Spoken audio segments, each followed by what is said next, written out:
మనవి చేసుకుంటున్నారు. చిదానంద సరస్వతి గారి మనవి ఏంటంటే, ఇక్కడ వారి మనవిని మనం తెలుసుకుందాం. చిన్న చీమ సైతం ఏం చేస్తుంది, నిరంతర సాధన చేసి ఒక కొండ మీదకి వెళ్ళాలంటే ఈ చిన్న చీమ వెళ్తుందా అనుకుంటాం. కానీ అది ఎంతో, చీమ అంటే చాలా తక్కువ ప్రాణి, చిన్న ప్రాణి, దాన్ని తీసేస్తాం. కానీ అది శ్రమజీవి.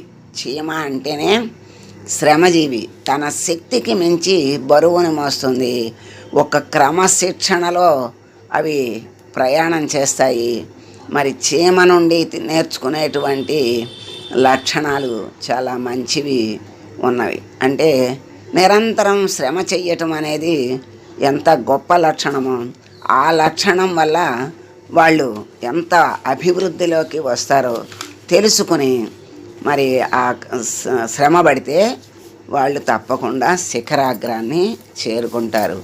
చీమ అలా ప్రయాణం కింద ప్రయాణం మొదలెట్టి నిరంతరం ప్రయాణం ఆగకుండా సాగిస్తూ కొండ శిఖరం చివరకు చేరుకుంటుంది. దాంట్లో సంశయం లేదు.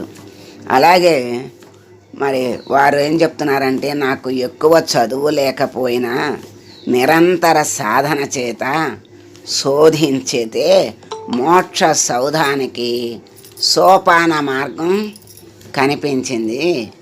ఆ కనిపించిన సోపానం అంటే, సోపానం అంటే మెట్టు.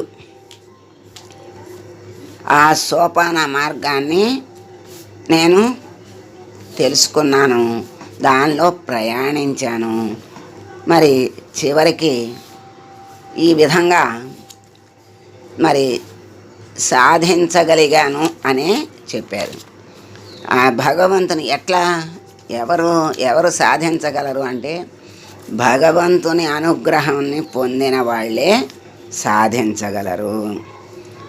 ఆ భగవంతుని అనుగ్రహం వల్ల ఆ మార్గంలో ప్రయాణం చేసిన నేను, నాతో పాటు ఇంకెంతోమంది మోక్షార్థులను మరి పయనింపచేయాలనే సంకల్పం కలిగింది. అంటే తెలియని వాళ్ళు తెలుసుకోవాలి అని, మోక్షాన్ని పొందాలి అనేటువంటి వాళ్లకు మనం తెలియచేద్దాము అనిపించింది కనుక ఆ సంకల్ప రూపమే ఈ ముద్రణ. మొదటిది వేదాంత దీపిక, 2 మహావాక్య చతుష్టయ బోధ, 3 పంచకోశముల బోధ అనే పుస్తకత్రయమును ముద్రింపచేసి మీకు అందించాను. అమూల్యమైన ఈ పుస్తకాలను మీరు గ్రహించి సాధన చేసి మోక్షాన్ని పొందటమే మీరు నాకు చెల్లించే మూల్యము. అంటే ఈ పుస్తకాలకి మూల్యం లేదు. వారి యొక్క కోరిక ఏమిటి అంటే, మీరు దాన్ని సాధన చేసి మరి మోక్షాన్ని పొందటమే ఈ పుస్తకానికి చెల్లించే మూల్యమని చక్కగా తెలియజేశారు. అడిగిన వెంటనే కాదనకుండా పండితాభిప్రాయాన్ని వ్రాసి ఇచ్చిన వేదాంతాచార్య శ్రీ శ్రీ శ్రీ సాంబశివరావు స్వామి వారికి కూడా నేను కృతజ్ఞత అభినందనలు తెలుసుకుంటున్నాను. శ్రద్ధాభక్తులతో ముద్రించిన చిరంజీవి శ్రీనివాసరావుకు నా ఆశీస్సులు. మోక్షం అంటే ఎన్ని కష్టాలు వచ్చినా బాధపడకుండా బాధ్యతలను నిర్వర్తించటము.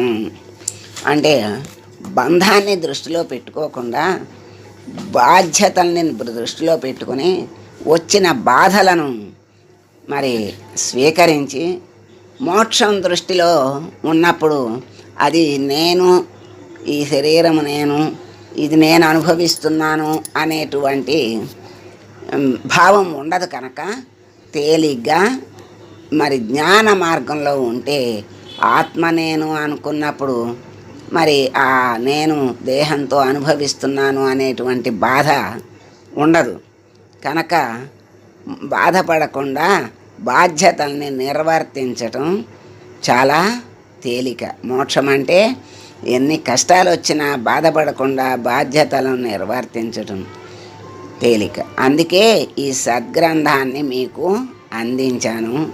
ఈ సదవకాశాన్ని సద్వినియోగపరుచుకుని మీరందరూ సద్గతిని పొందాలని నా ఆకాంక్ష. ఇట్లు చిదానంద సరస్వతి అని వారి యొక్క మనవిని తెలియజేసుకున్నారు. మనం తెలుసుకున్నాం.